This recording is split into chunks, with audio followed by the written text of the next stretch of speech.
cela me touche d'avoir en direct des utilisateurs des livres, parce que comme vous savez, quand on est auteur, voilà, on ne voit pas où part le livre. Donc merci beaucoup, madame. Je suis vraiment très touchée de votre Merci observation. beaucoup. Ouais, c'est vrai. Il y a Merci. encore un message pour vous, Claire. Je suis prof des FLE et votre admiratrice. Mes apprenants et moi, nous vous sommes très reconnaissants pour vos livres. Merci infiniment. Je vais rougir alors là. Ah, c'est très bien. C'est Merci très. beaucoup. C'est très, très chaleureux. Ça fait extrêmement plaisir et c'est très encourageant aussi. Et vous venez d'où? Jelena qui a écrit ce message via les chats. Je viens de Lettonie, de Riga. Lettonie. Excellent, excellent, excellent. Merci beaucoup.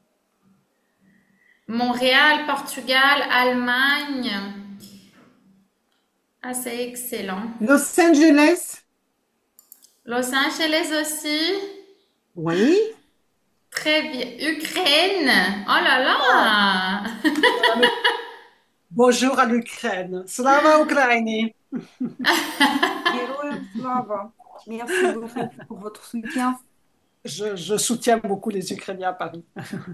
Ah, merci beaucoup. Pologne aussi.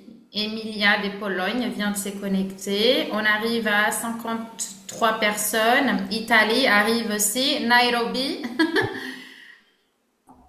C'est excellent. On attend encore 4 minutes si tout le monde est Oui, d'accord. OK? je pense qu'on peut attendre quelques minutes de plus. Oui. Si vous avez d'autres commentaires aussi, n'hésitez pas. On a encore quelques minutes avant de commencer.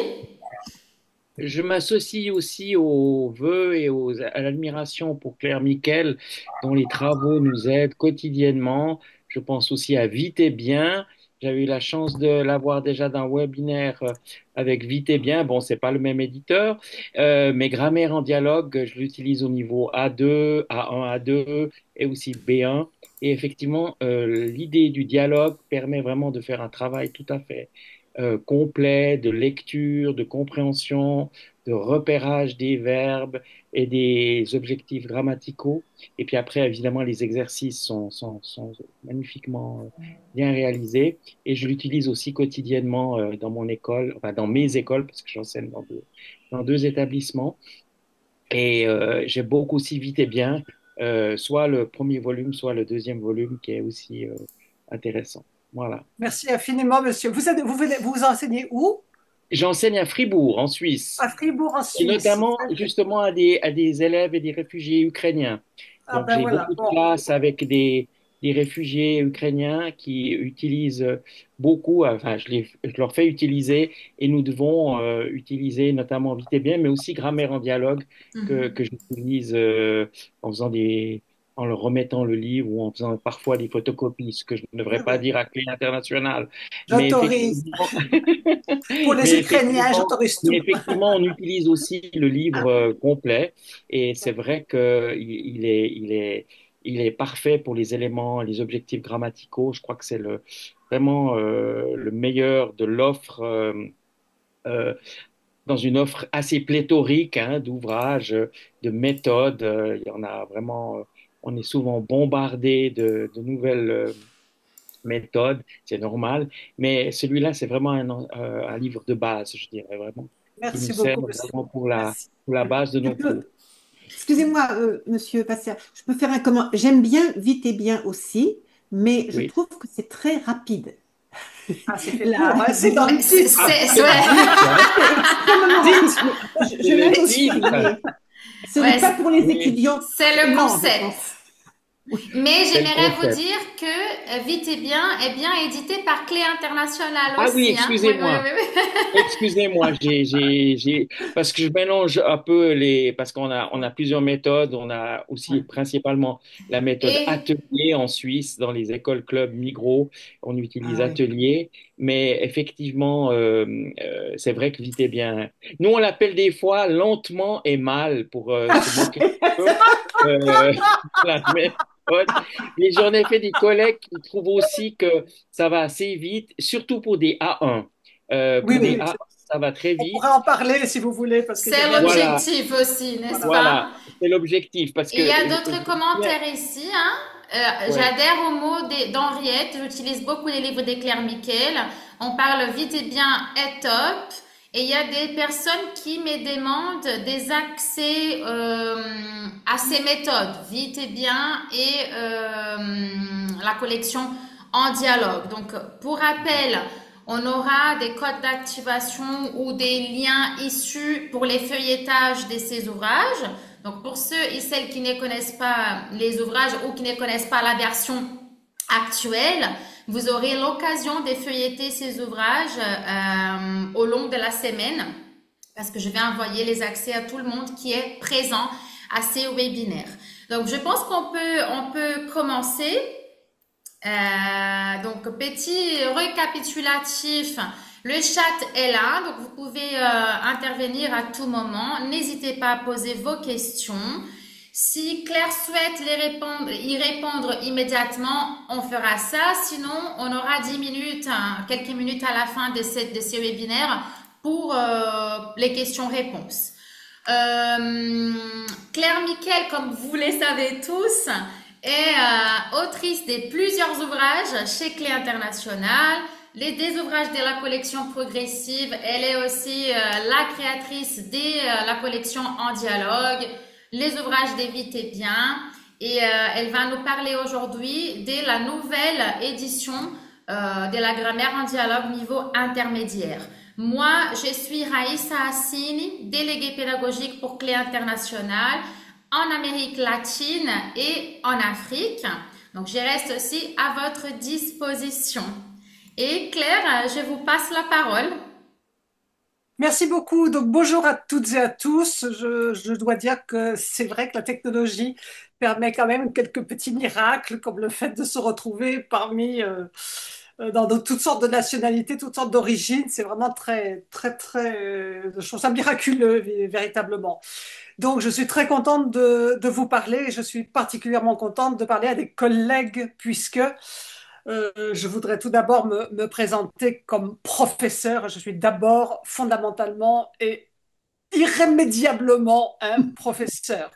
Donc, ce que je vais faire aujourd'hui, c'est me présenter, expliquer un tout petit peu comment mon activité de professeur, qui est, comment me dirais-je, qui prime surtout, a évidemment énormément influencé mon activité d'auteur. Et ensuite, nous allons regarder effectivement ensemble cette nouvelle édition de la grammaire en dialogue. Alors, je ne vais pas vous raconter ma vie, hein, je vous rassure tout de suite, mais je voudrais quand même expliquer un petit peu mon parcours de professeur. J'ai la chance d'enseigner le français à Paris, donc je suis évidemment sur place. J'ai travaillé pendant très longtemps en entreprise, donc j'ai eu l'expérience du tête-à-tête avec des cadres pressés, d'où et la méthode Vite et Bien, bien entendu, qui doivent apprendre très très vite, qui n'ont pas le temps de passer des années à étudier le français. Et ensuite, après de très nombreuses années en entreprise, je travaille désormais dans des universités américaines qui ont des programmes à Paris, ou bien l'école du Louvre, parce que j'ai aussi fait de l'histoire de l'art. Et là, bien sûr, j'ai un autre type de public, des jeunes gens qui ont une vingtaine d'années, qui viennent, alors quand c'est dans les universités américaines, évidemment, ils sont généralement américains, mais aussi chinois ou mexicains, un petit peu de partout. À l'école du Louvre, ils sont de tous les pays du monde et ce sont des classes. Donc cette fois-ci, ce ne sont pas évidemment les cours en tête-à-tête, mais avec la possibilité de la dynamique de groupe. Alors, ce qui est important, c'est que toute cette activité de prof qui est quotidienne, je ne vais pas vous dire combien d'années, la moitié d'entre vous n'étaient même pas nés quand j'ai commencé à travailler, mais au moins toutes ces innombrables années d'enseignement, c'est à partir de mon expérience de prof et des difficultés auxquelles je me confrontais que me sont venues les idées de livres. Donc, ça n'est pas un livre m'a été commandé, je l'ai fait. C'est moi qui me disais, bon, j'ai besoin de tel outil, donc ben, je vais proposer un livre à l'international. Donc, en fait, c'est vraiment le principe de l'artisan qui crée son outil parce qu'il en a besoin pour faire ce qu'il a à faire. Il faut remettre dans le contexte, puisque bon, là, je vais me trahir un tout petit peu sur l'âge, mais la première collaboration avec l'international, c'est le vocabulaire progressif du français rouge, le niveau intermédiaire, qui a 30 ans. Bon, voilà. Donc, il y a 30 ans, beaucoup d'entre vous, si vous étiez nés à cette époque déjà, savent qu'il n'y avait rien sur le vocabulaire, ou pratiquement rien sur le vocabulaire. Moi, je trouvais que le vocabulaire était important dans mes cours, donc c'est comme ça que ça a commencé. Bref, ma collaboration avec l'international a commencé de cette manière-là, avec l'idée de moi, j'ai besoin de cet outil dans mes cours, donc s'il vous plaît, laissez-moi faire un livre qui corresponde à cela. Et comme je ne suis pas la seule prof au monde, évidemment, ça a eu le succès que vous connaissez. Donc, il y a eu toute la série progressive. Donc, j'ai fait 4 vocabulaires dans la collection progressive. J'ai proposé l'idée de la communication pour avoir déjà du dialogue, de l'écoute, etc. Et puis ensuite est venue cette idée de la grammaire en dialogue. Alors là, ça vient d'une demande de mes élèves. À l'époque, là encore, alors ça fait 20 ans, presque 20 ans, là encore, il n'y avait pas énormément de matériel et ce sont mes élèves qui me disaient, ben voilà, madame, j'ai appris, je sais pas quoi, l'imparfait ou le futur, qu'est-ce que je pourrais écouter pour me le mettre dans l'oreille? Et je n'avais rien à dire. Donc, c'est de là m'est venue cette idée d'une collection complète que j'ai proposée avec l'International, de la collection en dialogue, dans laquelle il y aurait effectivement des dialogues par thème, et par exemple un dialogue sur un point particulier de grammaire ou de vocabulaire. Et c'est comme ça qu'est née la collection en dialogue. Et pour finir, d'un point de vue biographique, évidemment, Vite et Bien, là, ça venait de mon expérience en entreprise, avec ces gens pressés, qui avaient besoin d'apprendre le plus vite possible, avec des thématiques qui soient des thématiques du travail ou de la vie d'adulte, comme par exemple avoir un bébé, par exemple. C'est quelque chose qu'on traite rarement dans les méthodes. Ben oui, ça arrive dans la vie qu'on est qu'on ait des enfants. Donc voilà comment traiter ce genre de sujet. Alors, je reviens donc à la collection en dialogue. Je dois dire que quand Clé m'a dit, nous allons faire une nouvelle version, j'ai dit déjà, et c'est là que je me suis rendu compte que ça fait déjà presque 20 ans, donc effectivement, ça méritait une petite révision. Et ça n'a pas été une petite révision, mais une très grosse révision, parce que je me suis replongée dedans, et évidemment, j'ai quand même pas mal modifié le livre. Alors, elle s'appelle donc Nouvelle grammaire en dialogue. Le concept fondamental n'a pas changé. Et si vous le voulez bien, nous allons le feuilleter tout d'abord. Donc, pour ceux qui connaissent déjà l'ancienne version, certains points restent les mêmes. Attendez, il faudrait peut-être que j'appuie sur ma... Voilà. Je vous donne un petit peu rapidement le sommaire. Par rapport à l'ancienne version, il y a 2 chapitres de plus. Le chapitre 11 sur la situation dans l'espace et le chapitre 26 sur les tournures impersonnelles. Donc ça, c'est relativement nouveau. Qu'est-ce qui se passe? Ça n'est pas du tout ça du tout. Attendez, j'ai un problème. Bon. Ah non, c'est pas. Excusez-moi, attendez, c'est parce que je ne vois pas le titre. Attendez, excusez-moi. Voilà, ça y est. Donc, si nous feuilletons le livre, cela commence par un test d'évaluation initiale. Comme il s'agit d'un niveau intermédiaire, je trouve que c'est quand même assez utile de voir un petit peu où on met les pieds vis-à-vis de niveau intermédiaire. Je reviendrai tout à l'heure sur la notion de niveau. Et ensuite, bien sûr, j'ai gardé la structure fondamentale de la grammaire en dialogue, c'est-à-dire des chapitres sur 3 pages, qui c'est toujours sur 3 pages. Alors, la première page, ce sont des dialogues basés sur le point de grammaire qui est en train d'être étudié. Ensuite vient une page de grammaire. Je vais expliquer après l'esprit, je fais juste la présentation. Et cette page de grammaire peut être assez mécanique, comme c'est le cas ici, quand vous avez par exemple des conjugaisons, ou plus des explications, évidemment, selon le sujet qui est abordé. Et enfin, une page d'exercice que j'ai plus ou moins classée par ordre de difficulté croissante. C'est parfois assez subjectif de présenter les choses de cette manière-là. Ensuite, tous les 4-5 chapitres, ça n'a pas changé, ça existait déjà dans l'ancienne version, se trouve un bilan qui rassemble les notions qui ont été présentées dans les chapitres précédents. Donc, le bilan fait d'abord 3 pages, plus une 4e, parce que vraiment, je suis professeur fondamentalement. Donc, sur cette 4e page se trouve un dialogue avec les différents points de grammaire qui ont été présentés précédemment, plus un exercice de compréhension orale et un ou deux, selon le cas, exercices de grammaire. Ce qui est nouveau et qui est ajouté à ces bilans, c'est une nouvelle page d'exercices oraux. Et je vais y revenir parce que j'ai toujours cette idée qu'il faut vraiment que les élèves sachent utiliser de manière active les notions qu'ils viennent d'étudier. Et enfin, évidemment, en bonne méthode, un test d'évaluation finale, bien sûr, parce qu'on a quand même envie de voir si ces jeunes personnes ou pas jeunes personnes ont fait des progrès et qu'on puisse le voir, évidemment, de façon très nette.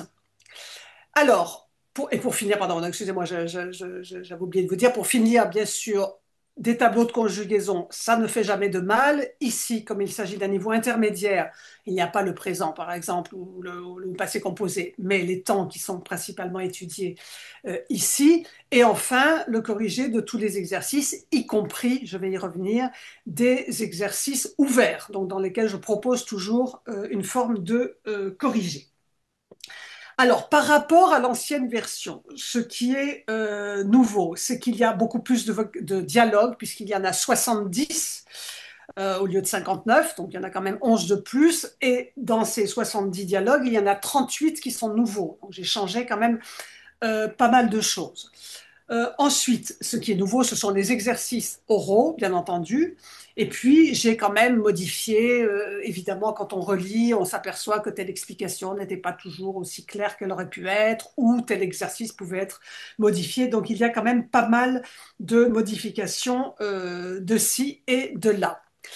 Alors, je reviens sur les dialogues. Là, ce qui est à la fois intéressant et qui est un challenge, comme on dirait en anglais, du point de vue des dialogues, évidemment, c'est d'arriver à faire des dialogues qui soient, si ce n'est réaliste, du moins plausibles, qui ne soient pas, si possible, ennuyeux, dans lesquels les élèves puissent se retrouver, se raccrocher à quelque chose de la vie, qui soit vivant autant que possible, tout en, bien sûr, gardant le point fondamental qui est qu'il faut que cela concerne principalement évidemment, le sujet qui est traité ici.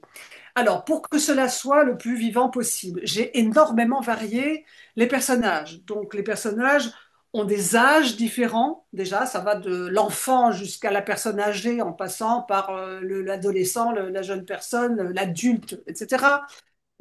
J'ai varié aussi les situations en ayant des situations de vraiment tous ordres. Ça peut être des situations professionnelles, commerciales, amicales, familiales, de voisinage, etc., pour que ce soit le plus varié possible. J'ai fait un choix que je peux argumenter qui est d'éviter par tous les moyens l'actualité.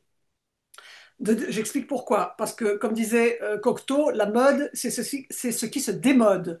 Donc, le problème de l'actualité, c'est que c'est actuel au moment où on le fait, mais ça ne l'est plus un an après. Et je n'ai pas envie vraiment de refaire les livres tous les ans, quand même. Il ne faut pas exagérer. Et premièrement. Deuxièmement, en ce qui concerne la technologie, et là on est vraiment dans un problème majeur, c'est-à-dire que il y a 3 ou 4 ans, tout le monde parlait, bon, enfin encore 3 ou 4 ans, tout le monde parlait de Facebook. Vous parlez à des jeunes maintenant, Facebook, c'est fini, c'est pour les vieux. Bon, d'accord, TikTok. Bon, on parle de TikTok dans 2 ans, dans 6 mois, dans une semaine, ce sera autre chose. Donc, il faut vraiment faire tellement attention parce que le texte vieillit subitement, de façon extrêmement marquée, quand il y a des allusions à des objets ou des mécanismes que l'on risque de ne plus utiliser. Donc, j'ai fait très très attention à ce que ce soit le plus intemporel possible. C'est un choix absolument assumé de ce point de vue-là. Alors, je voudrais revenir un petit peu sur... attendez, non, j'ai perdu ma page. Attendez, excusez-moi, je navigue plus ou moins. intelligemment sur cet objet. Je reviens sur les dialogues. Alors, tous les dialogues sont enregistrés, nous allons en écouter un tout à l'heure, et le côté nouveau de la technologie que je trouve assez agréable, c'est qu'au lieu d'avoir un disque compact comme on avait avant, ça semble la préhistoire, bien sûr maintenant c'est sur la plateforme numérique, donc cela permet évidemment aux élèves de bien se retrouver. Alors, ensuite, en ce qui concerne les explications de grammaire, je voudrais développer un tout petit peu. Première chose, et je tiens à le préciser, ça ne remplace en rien un manuel de grammaire. Ça n'a aucunement cette prétention.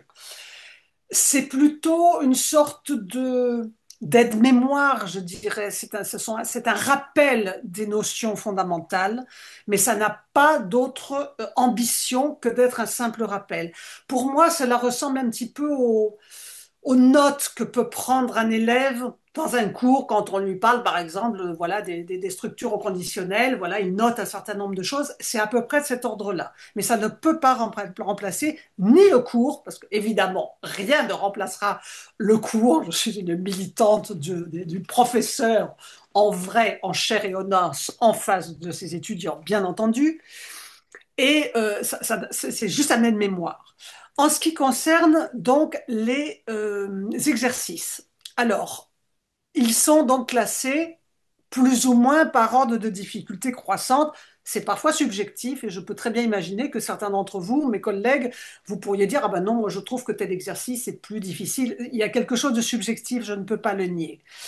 Ce qui est en revanche pratiquement systématique, c'est que le dernier exercice, comme vous le voyez ici, à vous, c'est un exercice dans lequel je demande à l'élève de prendre la parole. Donc c'est à lui ou à elle de répondre aux questions et on peut le faire, bien sûr, on va en parler aussi bien à l'oral qu'à l'écrit. Il en va évidemment de même pour les bilans. Alors, quand il s'agit des corrigés. Donc les corrigés, j'ai tout mis dans les corrigés, y compris, je vous en donne un exemple ici, quand vous avez par exemple là l'exercice 4, imaginez la vie de vos rêves, hein, c'est assez banal, mais bon, voilà, je propose quelque chose. Je propose toujours une solution, même si les questions sont directes. Est-ce que vous habitez à Barcelone? Je propose toujours une réponse. Ça donne encore un petit peu de matériel en plus et ça peut aider l'élève de manière tout à fait claire de ce point de vue-là. Alors, du point de vue donc des dialogues, je vais vous proposer d'en écouter un pour que vous voyez un petit peu ce qui se passe et surtout que vous voyez comment j'ai imaginé aussi le niveau de langue, parce que c'est une autre question.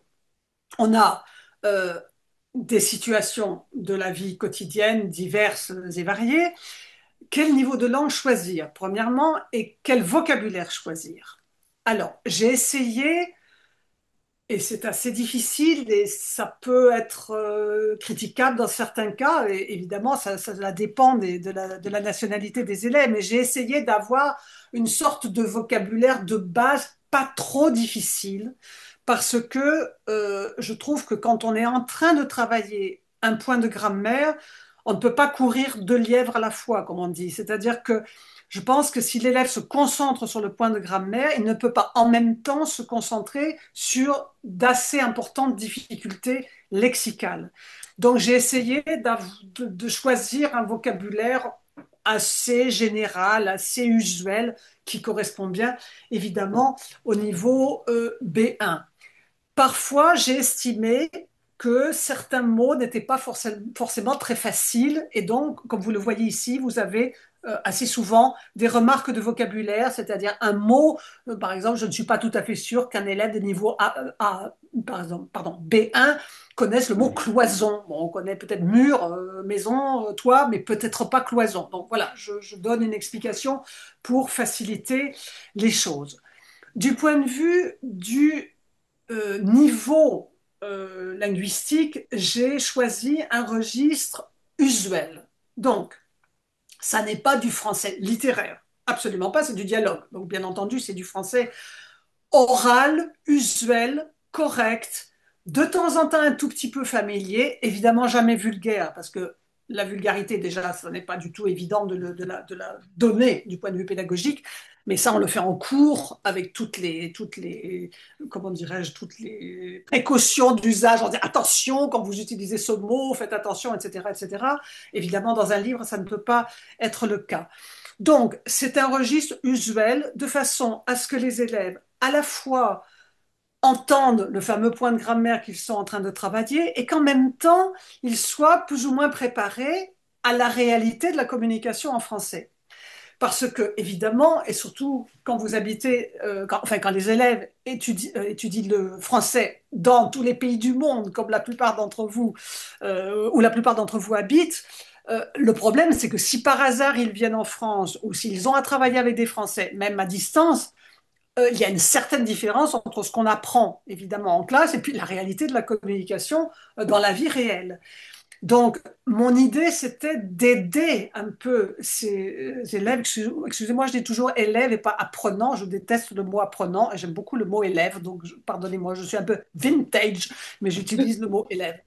Je voudrais faciliter un peu la vie aux élèves pour qu'ils soient préparés à la réalité de la communication.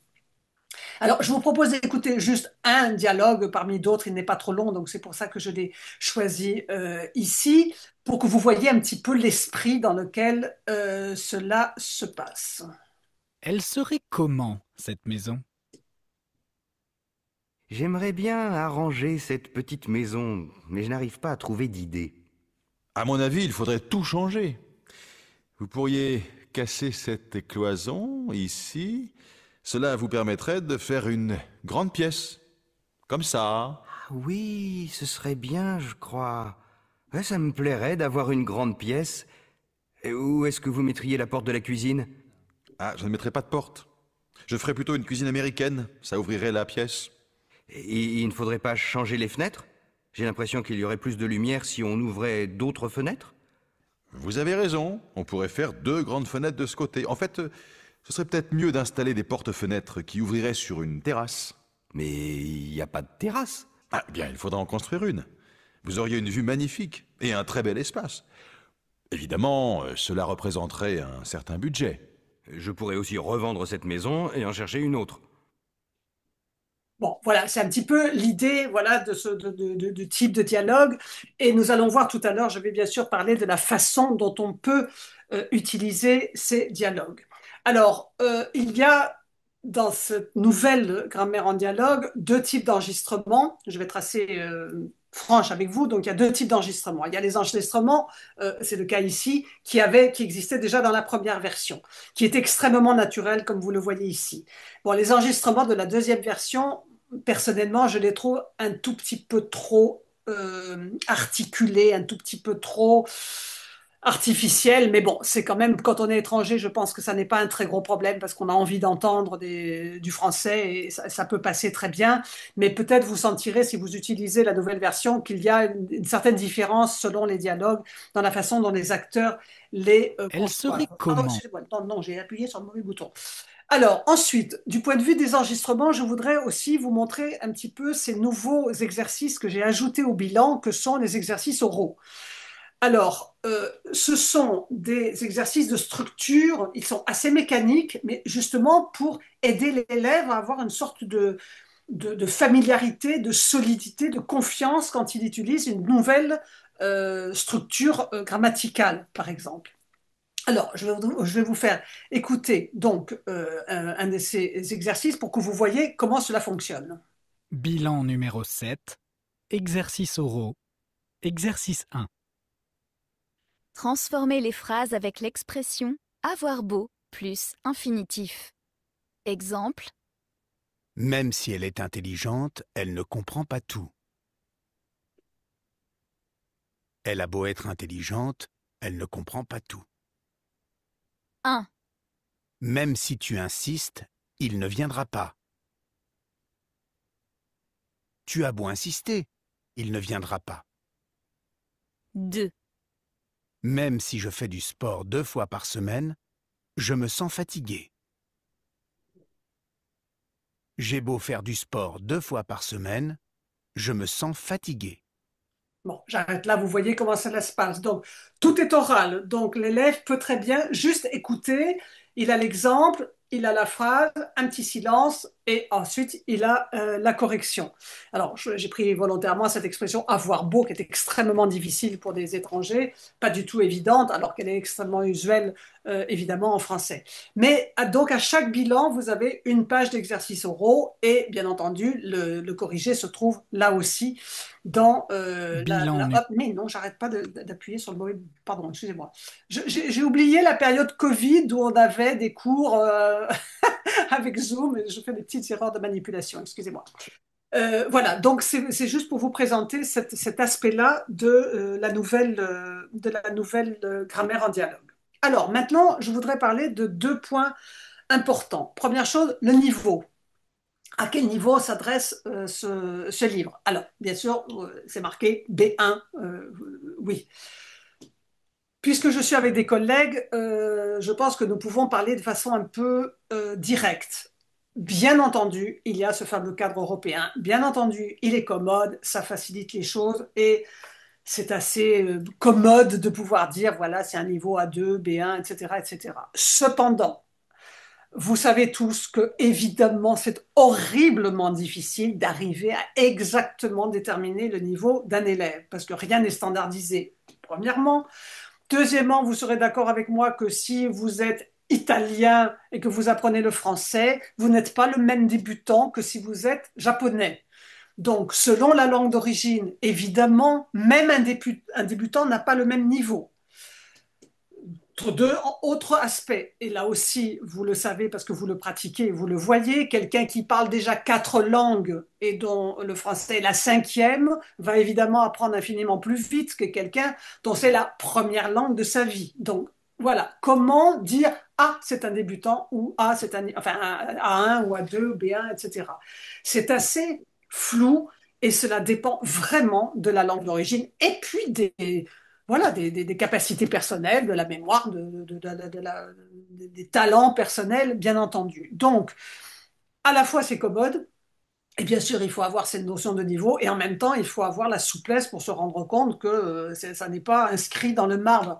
Et on peut avoir dans une classe dite B1 des niveaux assez variés, bien entendu.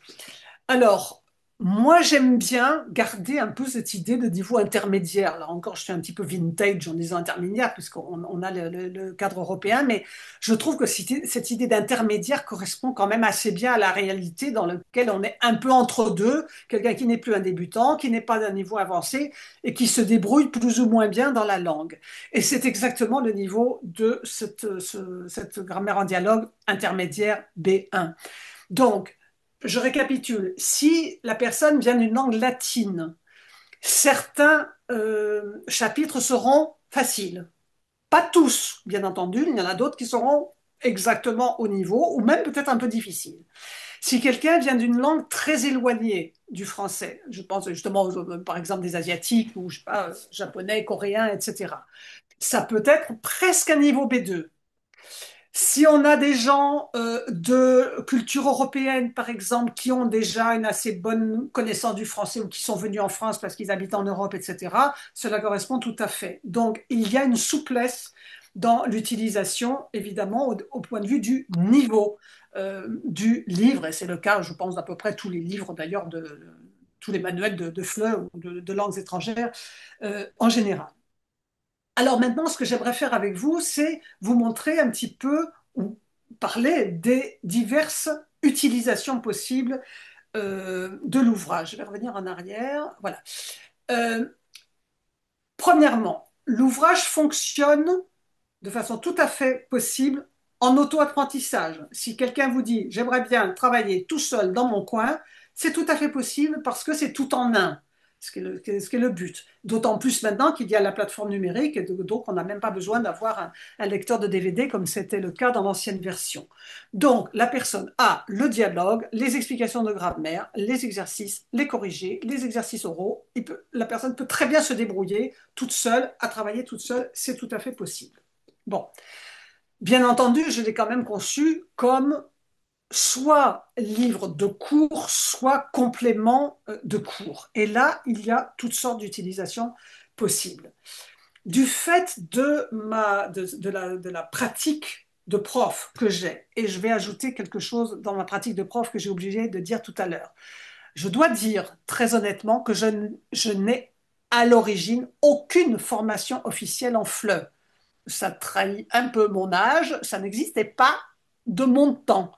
Donc, j'ai une formation littéraire et d'histoire de l'art, et j'ai commencé toute jeune, pleine la fleur au fusil, en train de dire, voilà, je vais vous apprendre le français sans aucune expérience. Évidemment, j'ai vite appris, mais j'ai appris sur le tas. Ça présente quelques inconvénients, parce que peut-être il me manque certains aspects théoriques qui pourraient être utiles, mais ça m'a donné quelque chose que je trouve extrêmement précieux, qui est l'adaptabilité, la souplesse, le côté pragmatique de me dire j'ai un problème en face de moi, je trouve une solution sans me préoccuper de savoir si ça se fait, ça ne se fait pas, il faut faire comme ci ou il ne faut pas faire comme ça. Et c'est exactement la même chose dans mes livres. Donc, si je reprends l'utilisation, premièrement, quand on est en classe, et d'ailleurs en auto-apprentissage aussi, on n'est absolument pas obligé de suivre du chapitre numéro 1, numéro 2, numéro 3, numéro 4, bien entendu. On peut commencer par le 25 si on veut, revenir au 3. On fait comme on veut par rapport à la progression que l'on est en train de choisir. Cela va de soi. Alors, quand on est en classe, il y a plusieurs utilisations possibles et je parle à des collègues dont peut-être que j'enfonce un peu des portes ouvertes, comme on dit, et que vous pratiquez ça déjà. Mais je récapitule un petit peu. Ce qui marche très bien dans mon expérience, c'est faire jouer le dialogue. Enfin, bien sûr, vous pouvez le faire écouter, faire une compréhension orale, mais faire jouer le dialogue est quelque chose que généralement les étudiants aiment beaucoup faire, surtout si on pousse un petit peu, qu'on les encourage à exagérer un tout petit peu les émotions, les sentiments. S'il y a une dispute, bon, alors, moi je leur demande de ne pas de se lâcher un tout petit peu. Là aussi, par rapport à cette petite situation avec l'agent immobilier ou l'architecte et puis le client, on peut accentuer un tout petit peu plus les choses. Donc, jouer le dialogue est quelque chose qui marche très bien. Du point de vue de l'utilisation du dialogue, je sais que l'on dit, et moi-même je le dis, que il faut toujours commencer par l'oral et ensuite passer à l'écrit. Jamais on ne montre le texte du dialogue écrit parce que c'est pas comme ça que l'on fait, parce que dans la vie, bien sûr, on entend dans la rue, dans la conversation, des choses qui ne sont pas écrites. Ou bien on fait autrement parce qu'il arrive que des élèves soient complètement pétrifiés par la compréhension orale, ne sachent absolument pas comment s'y prendre, tremblent de terreur quand ils entendent du français.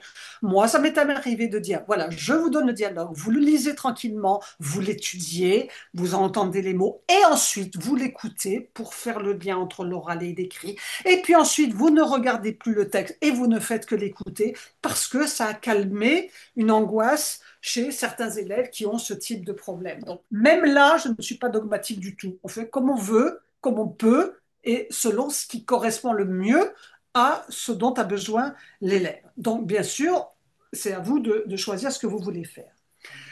Alors ensuite, comment peut-on faire? On peut aussi, ça marche aussi très très bien, surtout dans une classe, et ça je l'ai remarqué surtout avec des jeunes gens, les étudiants parfois aiment bien être méchants avec les autres. Alors ce que je fais faire, c'est qu'on écoute le dialogue, on le travaille, etc. Puis par petits groupes, je demande aux petits groupes de créer un exercice de compréhension, vrai ou faux, pour les autres camarades, et vice-versa. Ils sont généralement très, très, très méchants, donc ils font des choses très difficiles, etc. Donc ça, c'est quelque chose qui est assez utile parce qu'évidemment, le groupe est obligé d'avoir bien compris le texte pour pouvoir créer des exercices vrais ou faux, bien entendu. On peut faire très classiquement, raconter ce qui se passe, évidemment, cela va de soi, je n'insiste pas là-dessus. Ce qui peut être aussi agréable ou intéressant, c'est dans certains cas, c'est tout à fait facile, ça peut être pas nécessairement le cas dans l'exemple que j'ai choisi, c'est d'imaginer une suite. Quand le dialogue s'arrête, reste un petit peu en suspens, on peut essayer de demander aux élèves, imaginez la suite du dialogue, imaginez comment il pourrait continuer. On peut aussi, ça marche assez bien, imaginer que l'un des personnages raconte ce qui s'est passé. Donc là, si je reprends l'histoire de la maison, par exemple, le monsieur raconte à sa femme, ses enfants, son ami, qui vous voulez, ce qui s'est passé. Voilà, j'ai parlé avec l'architecte qui m'a dit que, et alors moi j'ai dit que, etc., etc. Ça peut être un très bon exercice qui, par exemple, vous permet de retravailler le discours indirect. Ça peut être tout à fait utile dans certains cas et faire une sorte de révision, cela va de soi. On peut aussi, ça peut être assez amusant, de imaginer un avant, pas simplement un après, mais un avant. Qu'est-ce qui s'est passé avant? Est-ce que cet homme a déjà visité 15 maisons, il est complètement désespéré, il n'arrive pas à trouver, ou bien, je ne sais pas moi, sa femme voulait une autre maison que lui. On pourrait essayer d'imaginer avant, comme dans un film, un peu comme dans un scénario.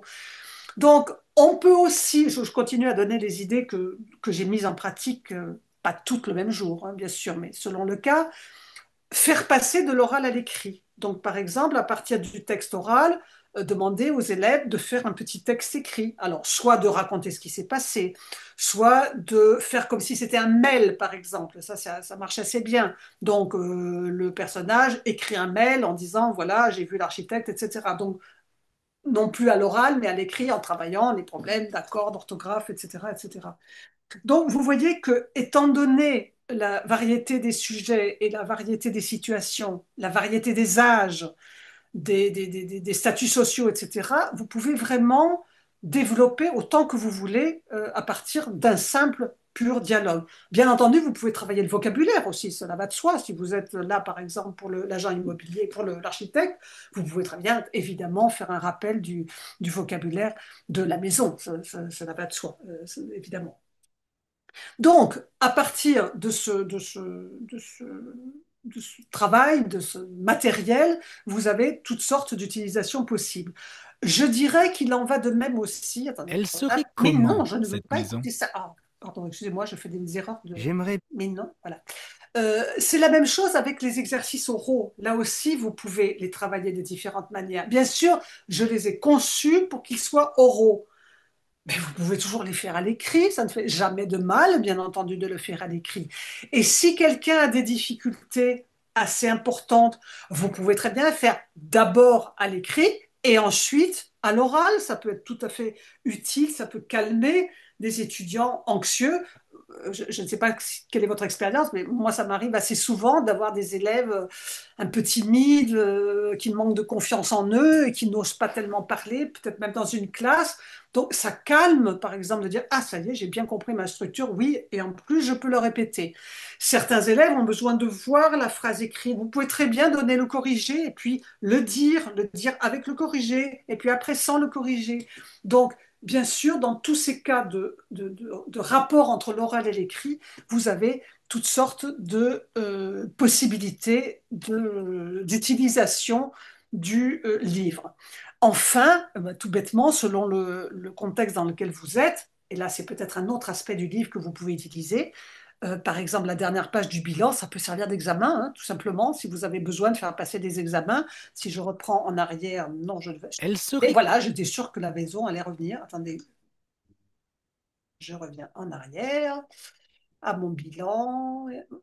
Hop, voilà. Une page de bilan de ce type-là, vous avez un dialogue qui récapitule différents thèmes qui ont été présentés, un exercice vrai ou faux et un petit exercice de grammaire. Vous pouvez très bien l'utiliser comme petit contrôle ou petit examen. Évidemment, cela dépend du contexte dans lequel vous êtes. Évidemment, cela va de soi. Il en va de même, bien sûr, des exercices qui précèdent, hein. Là aussi, ça peut jouer ce rôle. Donc, mon idée, pour conclure un petit peu, parce que je voudrais qu'on ait le temps de discuter, puisque je crois que certains d'entre vous ont des questions, mon idée, c'est que à partir d'un objet qui peut fonctionner tout en un pour un auto-apprentissage, le professeur et l'élève aient à disposition un matériel souple, flexible, dans lequel on peut aller dans un sens ou dans un autre, bien entendu, et dans lequel les exercices puissent être utilisés de manière assez variée, tant à l'oral qu'à l'écrit. Avant de finir, j'ai oublié de me préparer un verre d'eau, mais ça ne fait rien, j'espère que ma voix va tenir. Avant de finir, je voudrais juste annoncer donc les prochains volumes. Le niveau avancé de la nouvelle grammaire en dialogue, que j'ai vraiment beaucoup retravaillé, vient juste de sortir, il y a juste une semaine ou 10 jours. Lui, il a été, bon, peut-être je ferai une présentation, je ne sais pas si Clé me le demandera, mais là, lui a été beaucoup changé. J'ai encore plus changé de choses que dans le niveau intermédiaire. Et au moment où je vous parle, dès que j'aurai fini, je retourne à mes chères études et je suis en train de travailler sur la nouvelle version du niveau débutant, donc niveau A2 plutôt, c'est plutôt faux débutant, comme on disait à l'époque. Voilà, je vous remercie et je pense qu'il va y avoir des questions. Je pense que Raïssa va reprendre la main et peut-être soit des questions directes, orales, soit des questions par le chat que je ne vois pas là au moment où je parle, parce que peut-être je vais enlever mon partage d'écran. Qu'est-ce que vous en pensez, Raïssa? Oui, si vous voulez, comme ça on peut aussi faire une capture d'écran pour une photo du groupe. Alors, attendez, je fais quoi? Attendez, j'ai perdu mon... Comment je fais? Je fais ça. Voilà, ça y est, je retrouve. Merci beaucoup, Voilà. Ah oui, je vois Claire. plus de visage. C'est bien, c'est agréable, je Oui. vois plus de visage. Je vois des commentaires et des questions dans les chats. Donc, pour la première question, Claire vient de répondre en fait à cette question. Est-ce que les niveaux intermédiaires et avancés vont être revus? Donc, comme a dit Claire, je répète, les niveaux A1, B1, B2 et C1 de la grammaire en dialogue, de la nouvelle grammaire en dialogue sont disponibles. Pour ce qui est vocabulaire, on a aussi le A1, A2 et B1 pour l'instant. Donc des questions, je fais un petit tour ici via les chats. Il y avait des questions par rapport aux enregistrements. Donc, il y a une question des Anne-Laure. Anne-Laure, si vous êtes là, si vous voulez prendre la parole, soyez à l'aise, n'hésitez pas. Mais Anne-Laure nous parle de la représentation des genres dans les dialogues. Est-ce que la représentation des genres dans les dialogues a-t-elle changé la vision de la femme? Et elle parle surtout des chapitres 14, 18 et 25. De l'ancienne version ou de la nouvelle, je ne sais pas. Anne-Laure, est-ce que vous êtes là? Bon, mais je peux répondre quand même sur le principe. Les genres. C'est un casse-tête, je ne cache pas, pour un auteur. C'est un véritable casse-tête. Parce que, selon le pays d'origine, selon le type de personne, il faut que tout soit bien comme on faisait avant, ou au contraire, pas du tout. Donc, je me débrouille comme je peux, je navigue comme je peux, pour essayer d'avoir quelque chose qui représente la société française sans choquer qui que ce soit. Donc, il y a des choses que je n'ai pas faites parce que j'ai compris que dans un dialogue, je ne pouvais pas le faire sans poser des problèmes à certains pays. Par exemple, je n'ai pas de personnage qui dit être homosexuel, par exemple. Il ne le dit pas. On peut le deviner, on peut l'imaginer, tout ce qu'on veut, mais il ne le dit pas ou elle ne le dit pas. Bon. Les femmes, j'ai fait attention que les femmes soient bien des chefs, soient bien des responsabilités, etc. Bon, je les autorise de temps en temps à quand même s'occuper des enfants, mais pas trop. Voilà, je fais comme je peux, je navigue dans cette difficulté-là. Comme disait Monsieur de La Fontaine, eh bien fou du cerveau qui prétend contenter tout le monde et son père. Donc, il suffit que j'écrive quelque chose pour que quelqu'un me dise ah ben non, il aurait fallu que. Voilà, donc je fais comme je peux. J'ai essayé d'être le plus attentive à ces questions qui correspondent aussi à la réalité. Hein. Je n'ai pas inventé des choses. Donc évidemment, le papa va chercher les enfants à l'école et pas seulement la maman. Évidemment, le papa, il sait faire un très bon gâteau au chocolat et pas seulement la maman. Mais la maman aussi fait des gâteaux au chocolat. Enfin, vous voyez ce que je veux dire. Voilà, je me débrouille comme je peux par rapport à ça. Mais c'est une très grosse difficulté pour les auteurs en ce moment. Je ne le cache absolument pas. C'est la même chose avec être végétarien, pas être végétarien. Je sais quoi, voilà, bon, c'est très compliqué. Voilà. Donc, je fais comme je peux. Merci Claire. Et on peut me critiquer. Merci. Il y a beaucoup des gens qui disent qu'ils apprécient vos ouvrages, vos livres. Pour la version électronique, donc Jelena, je ne sais pas comment prononcer votre nom des familles, donc elle nous pose la question, serait-il possible d'avoir ce livre en version numérique? Oui, certains volumes des deux collections sont déjà disponibles sur la plateforme Blink Learning. Je vous enverrai un mail plus tard avec plus d'informations. Et après, vous pourrez contacter votre délégué pédagogique selon vos pays, selon votre zone géographique pour avoir plus de détails. Mais oui, la réponse est oui. Et aussi, on a un espace digital gratuit qui accompagne chaque ouvrage des clés internationales, y compris les ouvrages de la collection En Dialogue. Donc, ça s'appelle Espace Digital et c'est là où vous trouverez les enregistrements sonores, enfin les ressources audio des méthodes. Je vais vous envoyer les liens ici via les chats dans quelques minutes. Après, nous avons des gens qui disent que les contextes sont intéressants pour les élèves, que c'est un excellent travail, les dialogues sont bien des niveaux. Donc, il y a beaucoup d'appréciations très positives, Claire, pour, pour les livres. Donc, je ne vois pas d'autres questions. Alors, je vais publier via les chats les liens vers les ouvrages. Là, tout de suite. Et moi, si vous me permettez, donc, je voudrais juste dire que c'est vraiment très précieux pour moi de voir des visages. Je ne les vois pas tous, mais j'en vois quand même un certain nombre, parce que d'une part, chacun est prof dans son coin et voit ses élèves et ses collègues et c'est tout. Mais comme auteur, je l'ai dit très rapidement tout à l'heure, mais c'est vrai, comme auteur, on est là en train de travailler chez soi, on imagine des choses, mais évidemment, voir des vrais professeurs en face de moi, c'est effectivement à la fois beaucoup plus vivant, beaucoup plus encourageant, parce que c'est pas seulement un livre qui part comme ça, mais des vraies personnes qui les utilisent, et ça me fait vraiment très plaisir. C'est extrêmement précieux et ça donne beaucoup d'énergie pour continuer à travailler, à faire des livres. Je vous remercie vraiment beaucoup d'avoir pris du temps d'être là ce soir, ou ce matin, selon l'endroit. Bon, pour moi, c'est le soir. Il est presque 7 heures du soir pour moi. Je viens de vous envoyer via les chats le lien issu pour feuilleter la nouvelle grammaire en dialogue A1, le nouveau vocabulaire en dialogue B1, aussi vite et bien 1 et 2. Et je vous ai mis aussi le lien vers les deux espaces digitales en dialogue et des vite et bien, juste pour découvrir, pour faire connaissance. Et nous avons une question. Véronique, je voudrais reparler du mélange des niveaux. Dans les textes des dialogues du chapitre présent de l'indicatif, j'ai vu très rapidement l'utilisation du subjonctif et d'un participe présent. N'est-ce pas le risque de perdre l'élève qui veut à l'origine s'exercer sur les présents? Alors oui, je comprends votre question.